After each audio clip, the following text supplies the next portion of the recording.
Picture this. You're sitting, listening to a speaker, and that speaker suddenly says something. A simple phrase that gets you thinking.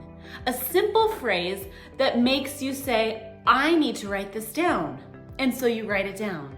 A simple phrase that in our day and age might end up on social media, retweeted, Instagrammed by the audience. I like to call this a retweetable phrase. And here's what I mean by that. This is a phrase that the speaker has thought through. It is simple, it is clear, it's probably creative. There's something about this phrase that when you remember this phrase alone, it helps you to remember the entire speech, or it helps you to remember a very major point. It has an effect on the audience, so much so that they want to reshare that phrase. I can think of many times I have sat in a space and heard a speaker, and one phrase I walk away with, one phrase I write down, one phrase I put on social media because it affected me. And here's what I want you to think about with those phrases. When a speaker has a retweetable phrase, they have thought hard about the sound. They have thought hard about the imagery. They have thought hard about how the repetition, the rhythm, these are things they've probably thought through in order to have this retweetable phrase. And what it all boils down to is this idea of language and how we as speakers strategically use our language to have the maximum impact on our audience. There's a few things to think about. One, you want to think about your audience. Two, you want to think about your concrete language. And three, you want to think about the imagery you're creating with your language. Now, thinking about your audience. When you think about your audience, this will help you determine what kind of language to use. Now, as a rule of thumb, most of the time, using slang or words that are hip are not usually what we would hear in a public speaking setting. However, there are those few moments where you've read your audience and you perhaps are speaking to a younger crowd and you use a few of their phrases in order to connect with that crowd. Now, I would say use those phrases sparingly and carefully, because at one point they might also say, you don't really know what that means, or you don't really have the credit to be able to say that. So think about it. I know I have used slang and current terms in order to connect with my audience, but typically for me, when I'm doing that, there's a moment of laughter. I know that they are going to laugh at me trying to do that. So we connect in that kind of a way. But slang typically is not used in a formal setting. Formal meaning academia. Typically not used when you're in a business world. Typically not used when you're asked to speak in a formal environment. Typically not used.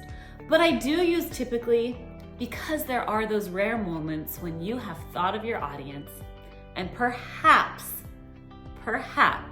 carefully thought through that slang could work. But be careful. You want to think about your audience too in order to not offend with your language. We live in a world where from country to country, from state to state, things mean different things in different places. And while you may get up and say something in front of an audience that is completely fine in your world, there's the chance that in a different world, that same saying means something different. So you want to know what your audience would be offended by, what your audience would not receive, what might be fine for you, but in that setting is not gonna work for your audience. Think about your audience. You also want to think about them when it comes to technicality. How technical can I get with my speech? And if I get technical, is this an audience where they would be able to know exactly what I'm talking about and I don't have to explain it? Or is this an audience where I may use a technical term, but I'm going to have to explain it a little bit for them to understand the rest of the speech? think about your audience. Think about what would work for them to stay engaged, to stay with you. The next thing we want to think about is having concrete words. Here's what I mean by that. You don't want to be vague with your audience. You don't want to leave it up to their interpretation. You want to paint a clear picture. Now, right here, I'm showing you an abstract piece of art. Wonderful. Abstract art is fun and exciting, and sometimes we sit around and can have different meanings depending on who's seeing it and their experience. But when it comes to your speech, you want to be clear and concrete. Maybe more like this piece of art, where you have painted a picture with your words in a way that has clearly presented your thoughts and ideas, not leaving room for interpretation that might not be yours. That's what happens when we leave it open-ended, when we are not specific and concrete with our words. We can leave it to where the audience creates a new narrative and it may have no room or no close affiliation with your narrative. So be clear. Here's one way we can be clear. When you're giving a number, perhaps you're giving a statistic. I've heard this before where we'll just kind of say, a lot of people think this way. But then your audience is left wondering, who is a lot of people? What is a lot of people? What does that mean? Instead, give a number. 3.5 million people in a survey taken agree with this. 3 out of 5 people will be affected by this. Suddenly, there's a number. It's clear. We're identifying just how big that number is. It's clear, not vague and open for interpretation. You want to be concrete in your words. Don't leave your audience wondering. And next, you want to use imagery. Think about some of those speeches you've been to, maybe even some famous speeches out there. A lot of them have imagery. Imagery is when we use things like metaphors, similes, alliteration, repetition, a parallel in the phrasing. Here's an example, a famous speech by JFK. Ask not what your country can do for you, but what you can do for your country. Clear. And we're still talking about it years later. I Have a Dream. Martin Luther King Jr., one of the most famous speeches of all time. And in his speech, he repeats the phrase, I have a dream. So the audience is left knowing that there is a dream that he has.